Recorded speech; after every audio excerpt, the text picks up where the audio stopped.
ওর কথাটা আমার কাছে এত ইন্টারেস্টিং লাগছে, মনে হয় যেন সত্যি আজকে মজার একটা কাবাব হয়ে যাবে। তো যাই হোক, আমি সত্যি কাবাব কিন্তু বানাতে পেরেছি, বুঝেছেন। শেষটা ভালো হয়নি, বলে না শেষ ভালো যায় সব ভালো, তার আমাদের শেষটাই খারাপ হয়েছে। এখন আর কি করব। পরে আমরা দেখেছি মানে কর্নফ্লাওয়ার দিয়ে ময়দা দিয়ে সব কিছু দিয়ে ট্রাই করেছি যাতে এটা একটু জোড়া লাগে, কিন্তু এটা কোনোভাবেই জোড়া লাগে নাই। প্রতিদিন সকালবেলা রুটি খাওয়ার ঝামেলা থেকে ওরা মুক্তি চাইছিল, মানে প্রতিদিন সকালবেলা 4টা-5টা করে ভাজবে আর মজার মজা করে রুটি খাবে। কি সুন্দর আইডিয়া, একদম সব প্ল্যান ঠিক বলতে সবগুলো উপকরণই বেশি বেশি নিয়েছি, যেহেতু মানুষের বুদ্ধি থাকলে যে সবসময় সঠিক কাজে ব্যবহার করা হয় আর ব্যবহার করা হয় না, সেটা কিন্তু আজকে আমি উপলব্ধি করতে পারছি যে আমার মেয়ের মাথায় অনেক বুদ্ধি, আমার মাথায়ও বুদ্ধি আছে অবশ্য, ওর থেকেও কম না, কিন্তু ওর বুদ্ধি ধরে আজকে যে আমি কি বিপদে পড়ছি এটা আমি যদি আজকে আপনাদের কাছে বলি আপনারা হাসতে হাসতে পেট ব্যথা করে ফেলবেন। জানেন ও আমার কত সুন্দর বুদ্ধি দিয়েছে, দেখেন এই চর্বিগুলো আছে না, এই চর্বিগুলো আর এখানে কিছুটা মাংস দিয়েছে, ও বলতেছে চর্বি দিয়ে নাকি কি সুন্দর কাবাব বানানো যায়, আর ওর পাল্লায় পরে আমি শেষ। আসসালামু আলাইকুম, কেমন আছেন সবাই? আশা করি ভালো আছেন। আলহামদুলিল্লাহ আমিও ভালো আছি। এখন এই চর্বিগুলো আমরা ব্লেন্ড করছি, আর এইগুলো ছোটো ছোটো কুচি কুচি করে আমি কেটেছি, কারণ আমার ব্লেন্ডারটা একদমই নিঃশক্তি, মানে ওর কোনো শক্তিই নেই। তা আমার যাও আছে ওর তাও নাই, তো এই জন্য আমার শক্তি কিছু ব্যবহার করে তারপর ওই কুচি কুচি করে দিয়েছি, তারপরেই ও এখন মানে এটাকে আরও কুচি কুচি করতে পারতেছে। আসসালামু আলাইকুম, সবাই কেমন আছেন? এটা আসলে আমার দোষ না, আমি একটা ভিডিওতে দেখেছিলাম যে চর্বি বেশি আর মাংস কম দিয়ে অনেক সুন্দর কাবাব হয়, চাপলি কাবাব হয়। তা আমি আম্মুকে সকালবেলা আসি দেখি যে আম্মু মাংস রান্না করার জন্য মাংস কুটে নিচ্ছে। তো এই মাংসগুলোর ভিতরে বেশিরভাগই চর্বি ছিল, কারণ যে মাংসগুলো ছিল ওগুলো আমরা আগেই রান্না করে ফেলেছি। এই জন্য আমি আম্মুকে বলেছিলাম যে এত কষ্ট না করে আমরা এগুলোকে দিয়ে কাবাব তৈরি করে ফেলি। আম্মুকে ভিডিওটাও আনি দেখাইছিলাম, তখন আম্মু বলে হ্যাঁ এসে হবে। মানে আম্মু আর আমি দুজনে যুক্তি করেই মানে কাজটা করছি, কিন্তু এখন দোষটা আমার কাঁধে আসিয়ে পড়লো। ও মাঝে মাঝে আমাকে এরকম কুবুদ্ধি দেয়, বুঝছেন। তো ও কুবুদ্ধিগুলো আমি ধরে অনেক সময় ফেল খাই, আর এই ফেল খাওয়ার জন্য জানান আমার কত ক্ষতি হয়। তা আজকে আমার সেই একই অবস্থা, মানে আমি এতগুলো মানে কি বলবো অনেকগুলো চর্বি, তো এগুলো দিয়ে আমি অন্য কাজে মানে ব্যবহার করার জন্য নিয়েছিলাম, কিন্তু ওর বুদ্ধি ধরে তারপর আমি এগুলো কাবাব বানাতে বসে গেছি। আর ওর কথাটা আমার কাছে এত ইন্টারেস্টিং লাগছে, মনে হয় যেন সত্যি আজকে মজার একটা কাবাব হয়ে যাবে। তো যাই হোক, আমি সত্যি কাবাব কিন্তু বানাতে পেরেছি, বুঝেছেন। তো আমি এগুলোকে এখন সবগুলো ব্লেন্ডার করে নিচ্ছি, আর ব্লেন্ডার করে তারপর আমি এগুলোকে কাবাবের যত রকমের মশলা হয় ওগুলো সবগুলোই মিশাবো, তাহলেই হয়ে যাবে কাবাব। কিন্তু তারপরে যে কি হবে সেটা আপনারা পরেই দেখতে পাবেন। আর এখানে যেহেতু বুদ্ধিটা আমি দিয়েছি সেই জন্য খাটতে বেশি আমাকেই হয়েছে।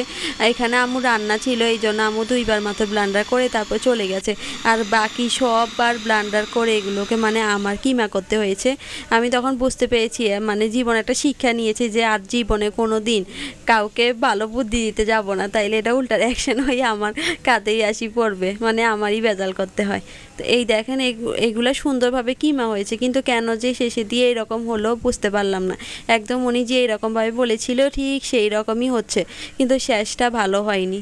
বলে না শেষ ভালো যায় সব ভালো, তার আমাদের শেষটাই খারাপ হয়েছে। এখন আর কি করব। আর এই তো এই কিমাগুলো হয়ে গিয়েছে, এখন সবগুলোকে সুন্দরভাবে ঢেলে নিচ্ছি। আর দেখতে অনেক সুন্দরই হয়েছে কিমাটা, আর খেতেও মজা হয়েছিল, কিন্তু শুধু একটা ঝামেলা হয়ে গিয়েছিল। সেটা হচ্ছে একদমই এগুলো মানে জোড়া লাগে না, এটাই হচ্ছে সমস্যা। মানে যখন বানাইছি তখন ঠিকই ছিল, কিন্তু যখন তেলে দিছি তখন একদমই জোড়া লাগে না, চর্বিগুলো গলে সব বের হয়ে যাচ্ছে, আর এদিকে যেটুকু মাংস ছিল ওই মাংসগুলো জুড়া জুড়া হয়ে যাচ্ছে। তো এখন জুড়া কাবাব হয়ে গেছে আর কি। যাই হোক, তারপরেও জুড়া কাবাব খেতে কিন্তু অনেক মজা, আমরা অনেক মজা মজা করে খেয়েছি। আর আপনাকে দেখাবো আমরা এই কাবাবটা কিসের সাথে ব্যবহার করি।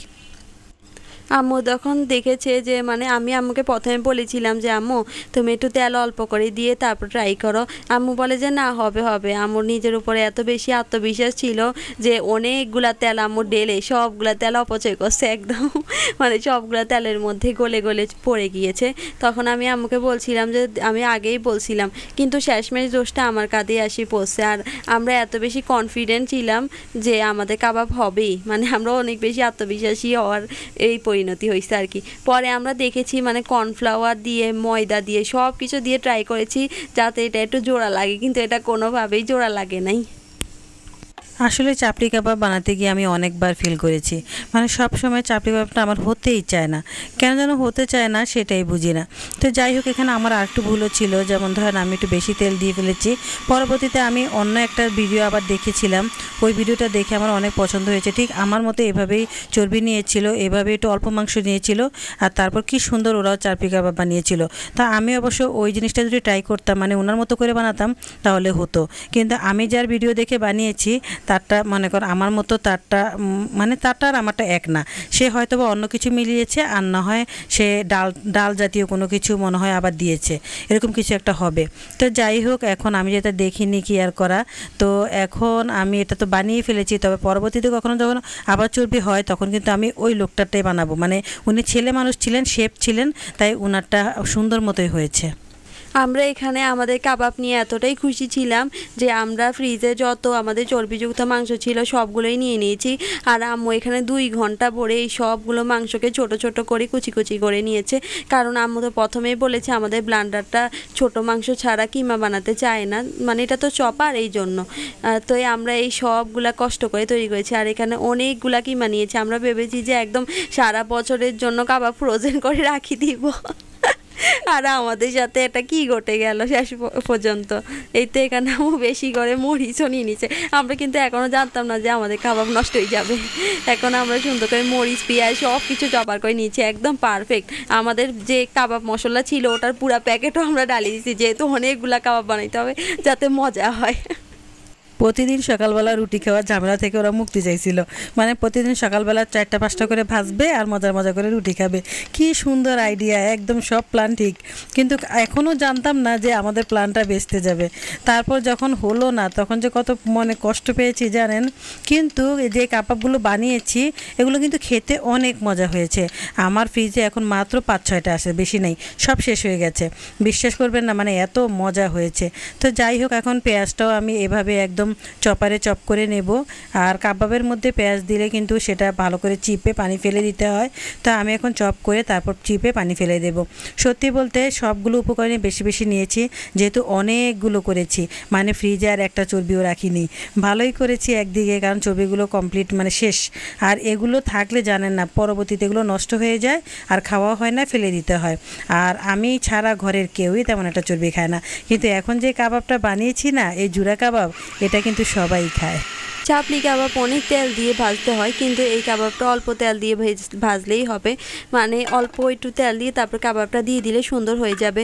আর যদি আপনি চান যে কাবাবটা না ভেঙে যাক, তাহলে চাইলে উপর দিয়ে একটা চিজের স্লাইসও দিয়ে দিতে পারবেন। এতে করে চিজটা ওই কিমাটাকে মানে কাবাবটাকে আটকিয়ে ফেলবে, তখন বার্গারে টার্গারে দিয়ে খেতে অনেক মজা হয়। আমরা এটাও একবার ট্রাই করে দেখবো আমাদের কাবাব দিয়ে, তখন আপনাদের সাথে নিশ্চয়ই শেয়ার করব। আর এই তো এখানে আম্মু পেঁয়াজের পানিটা সুন্দর করে ফেলে দিচ্ছে, কারণ আমরা তো বলেছিলাম যে আমরা এত বেশি আত্মবিশ্বাসী ছিলাম যে আমাদের কাবাব হবেই, এই জন্য আমরা সব কিছু সুন্দরভাবে করে নিয়েছি। মানে পেঁয়াজে এক ফোঁটা পানি রাখিনি যদি আমাদের কাবাব ভেঙে যায় এই ভয়ে, কিন্তু দিন শেষে যা হওয়ার তা হবেই, ওর ভাগ্যের পরিহাস আটকানো যায় না। আর এই তো এখন এখানে সবগুলো মশলা রেডি করে নিয়েছি, এখন শুধু মিলাবো। আর কাবাবটা তো কিছুক্ষণ ফ্রিজে রেখে দিয়েছি যাতে করে সুন্দরভাবে সব কিছু মিলে যায়। মানে আমরা একদম সঠিকভাবে সব কিছু করেছি, শুধুমাত্র চর্বি থাকার কারণে আমাদের এখানে প্রবলেম হয়ে গেছে। সব কিছু এখন মিলিয়ে দিচ্ছি, এখানে পেঁয়াজ কুচিও দিয়ে দিচ্ছি, তারপর ধনে পাতা আর কাবাবের মশলা সব দিয়েছি, মানে কাবাব বলতে যা লাগে আর কি সব কিছু দিচ্ছি। এখানে আমি আবার এখানে আদা রসুনের পেস্টও আছে, ওটাও দিয়ে দিচ্ছি। তো সত্যি কথা বলতে আসলে কাবাব বানাতে থেকে খেতে বেশি পছন্দ করি, কারণ বানাতে গেলে সবসময় প্যারা খেতে হয় এই জন্য। আর আমার বাসায় কাবাব বেশিরভাগ আমার হাজব্যান্ডই বানায়, কারণ ও খুব ভালো কাবাব বানাতে পারে, যে কোনো কাবাব বলেন না কেন ওর হাতে খুবই ভালো হয়। তো যাই হোক, আমরা ওর কাবাবটাই বেশি খাই, কিন্তু আজকে একটু বেশি মানে চালাকি করতে গিয়ে এখন আমাদের এই অবস্থা। তো যাই হোক, এখানে আমরা বেশি করে আদা রসুনের বাটা দিয়ে দিয়েছি, রসুন বাটাটা একটু বেশি দিয়েছি, আদা বাটাটা একটু কম। আর এরপরে দিয়ে দিয়েছি লাল মরিচের পাউডার। এখানে আমরা রাঁধুনি গুঁড়া মরিচটা ব্যবহার করেছি, যেটা অনেক বেশি ঝাল হয়, কারণ ঝাল কাবাব খেতে অনেক বেশি ভালো লাগে। আর এরপর টালা জিরার গুঁড়ি ব্যবহার করেছি, টালা জিরার গুঁড়ির টেস্টটা অনেক বেশি ভালো আসে এই জন্য। আর বেশি করে আম্মু জিরার গুঁড়িটা দিয়ে দিয়েছে, এর আগে আমরা ধনিয়ার গুঁড়িও দিয়ে দিয়েছিলাম। আর এরপরে দিয়ে দিচ্ছি স্বাদ মতো লবণ। এখানে এখানে লবণটা আমরা আমাদের পরিমাণ মতো দিয়েছি, আপনারা চাইলে আপনাদের পরিমাণ মতো দিয়ে দিতে পারেন। আর এখানে দিয়ে দিয়েছি চাপলি কাবাব মশলা। আমাদের কাছে এইটুকুই চাপলি কাবাব মশলা ছিল, আমরা ওটা বাঁচিয়ে বাঁচিয়ে খাচ্ছিলাম। কিন্তু এখানে আমরা এত বেশি মানে সারা বছরের জন্য কাবাব বানিয়ে ফেলছি, তো এই জন্য পুরা চাপলি কাবাবে যে মশলার প্যাকেট আছে পুরাটা আমরা ঢেলে দিয়েছি। এমনকি আমাদের 2 নাম্বার একটা চাপলি কাবাব মশলা ছিল, ওটাও আমরা ব্যবহার করে ফেলতে চাইছিল আম্মু। আমি অনেক কষ্টে আম্মু থেকে বাছাই বুছাই একটু করে বাছাই রাখছি। সারা বছরের জন্য যাতে তৈরি করছি, তাহলে তো এটা মানে সব মশলা বেশি করে দিতে হবে। তারপর দিয়ে দিলাম একটু ভেষণ, কিন্তু ওর জন্য আমি সেই মশলাটা দিতে পারলাম না, আমার অর্ধেক মশলা দিতে হয়েছে, কিছু করার নেই। তারপর আমি ভাবলাম পরে যে ভালোই করেছি না দিয়ে। তো এখন আমি বেসন দিয়ে দিচ্ছি, একটু বেশ খানিকটা বেসন দিয়েছি, আর তারপর দিয়ে দিলাম ধনে পাতা দিয়ে এখন হাত দিয়ে ভালো করে মাখিয়ে নিচ্ছি। আর মনে মনে এত খুশি হচ্ছি, কারণ দেখেন আমি যখন মাখাচ্ছি তখন আপনার কি মনে হয় কি সুন্দর কাবাব হচ্ছে, তাই না? এখন গোল গোল শেপ দিয়ে নিলেই হয়ে যাবে। ঠিক আমার মনের ভিতরে এটাই গুড়গুড় করছে, আর কখন যে ভেজে খাবো সেই চিন্তায় ছিলাম। তাই তাড়াতাড়ি করে সুন্দর করে মাখিয়ে একদম মানে এত গ্রান আসছিল, কাবাবের এত সুন্দর গ্রান আসছিল কি আর বলবো। যাক, অনেকগুলো মাখিয়েছি, আর এখন এখান থেকে কিছুটা নিয়ে নিয়েছি, এগুলোই আমরা ভাজবো। আমরা এই কাবাবের প্রসেসিং করতে করতে এত বেশি ক্লান্ত হয়ে পড়েছিলাম যে আমরা ভেবেছিলাম যে কিছুটা কাবাব আমরা এখন ভেজে খাই, আর বাকিগুলো আমরা এখন ফ্রিজে রেখে দিব। সন্ধ্যার পরে আমরা এগুলো শেপ দিয়ে সুন্দর করে ডিপ ফ্রিজে সংরক্ষণ করে রেখে দিব, কারণ আমরা তো আর সবগুলো ভাজবো না। এই জন্য আমরা সুন্দর করে এটাকে মিশমাশ করে ঢাকনা দিয়ে আমরা এটাকে নর্মাল ফ্রিজে রেখে দিব। আর বাকি যেই কাবাবটা আমরা নিয়ে নিয়েছি ওটাই আমরা এখন ভেজে খাবো। তো ওটা ভাজার সময় আমরা বুঝতে পেরেছি যে আমাদের কাবাবে কোনো একটা ঝামেলা হয়ে গিয়েছে। আমরা তো এতক্ষণ পর্যন্ত ভালোই খুশি ছিলাম, আর এটাকে আমি প্রথমে ডিপে রেখে দিতে নিচ্ছিলাম, পরে আম্মু বলছে না এটা নর্মালে রাখো, নর্মালে রাখলে বেশি ভালো হবে, কারণ ডিপে যদি শক্ত হয়ে যায় পরে পানি ছেড়ে দিবে, তখন আমাদের আর কাবাবের শেপ হবে না। এই জন্য পরে আমরা এটাকে নর্মাল ফ্রিজে রেখে দিয়েছিলাম। সত্যি কথা বলতে আসলে আমরা সব কাজে সবসময় সফলতা হতে পারবো না, এটাই স্বাভাবিক, এটা আমাদের মেনে নিতে হবে। তো আমরা এখন মা মেয়েকে দোষারোপ করছি, মেয়ে মাকে দোষারোপ করছি। সত্যি আসলে আমরা দুজনেই কিন্তু অপরাধী, কারণ আমরা দুজনে মিলেই কাজটা করেছি। যখন আমি মানে চর্বিগুলো কাটছিলাম তখন তিশা আমাকে অনেকবার নিষেধ করেছিল যে আম্মু থাক, আমরা করবো না, ভাল লাগতেছে না, করবো না। কিন্তু তারপরও আমি অনেকটাই মানে ওর কথাটা শুনে আমার এত খাইতে ইচ্ছে করছিল যে আমি না আজকে বানাবই। আমি ঘরের সব কাজ মানে সব কাজও করেছি, কাবাবটা বানিয়েছি। সেদিন আমি মাজার ব্যথায় উঠতে পারি না, মানে এত অবস্থা খারাপ হয়ে গেছে আমার, এত কষ্ট করেছি। আর কষ্ট করে লাস্ট পর্যন্ত কী ফলটা পেলাম বলেন? তো যাই হোক, তারপরে যে ফলটাই পেয়েছি সেটা আমার কাছে অনেক ভালো লেগেছে। আর চর্বিগুলো যে শেষ হয়েছে এটাই অনেক। আমরা এখন এই যে মানে মেশিনের টেবিলে এসে তারপর দাঁড়িয়ে দাঁড়িয়ে বানাচ্ছি। তো রান্নাঘরে ভীষণ গরম লাগছিল, তাই এখানে মেশিনের টেবিলের উপর থেকে ঢাকনাটা সরিয়ে দিয়েছি, একটু জায়গা করে এখানে দাঁড়িয়ে দাঁড়িয়ে বানিয়ে নিলাম। এই যে অনেকগুলো কাবাব হয়েছে, এখন ভাজার পালা। কি সুন্দর একটা মুহূর্ত, এখনই আমরা সুন্দর সুন্দর কাবাব খেতে পারবো। এই ভাজার সময় কাবাবের অবস্থা দেখে আমাদের এতটাই মন খারাপ হয়ে গিয়েছে যে আমরা পরবর্তীতে আর ভিডিওটা কন্টিনিউ করি নেই। সবাই ভালো থাকবেন, সুস্থ থাকবেন। Till then take care and আল্লাহ হাফেজ।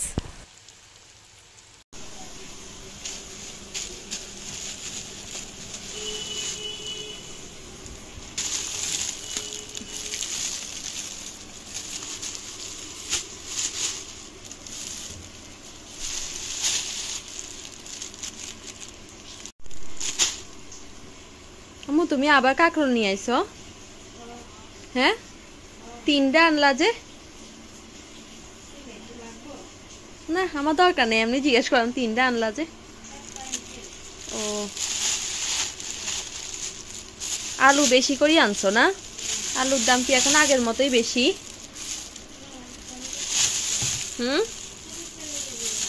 30 টাকা কেজি, 25,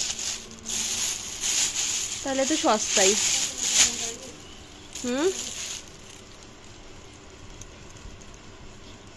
এখন তো আমাদের ফ্রোজেন মরিচগুলাও শেষ, আর এখন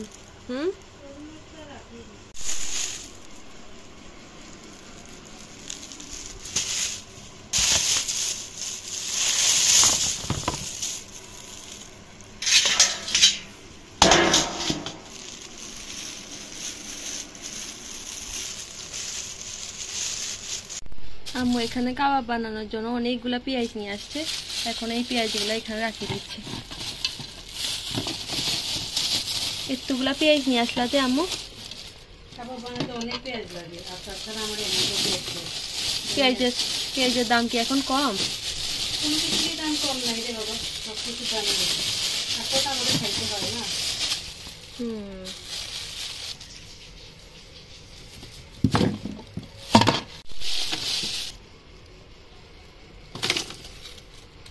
শুনে তো অল্প আনলা যে, রসুন বাটা আছে এই জন্য। ও, আর এখানে আম্মু মাত্র একটা আদা নিয়ে আসছে।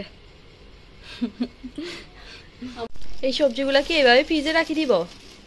হ্যাঁ, এখন এইভাবে রাখি।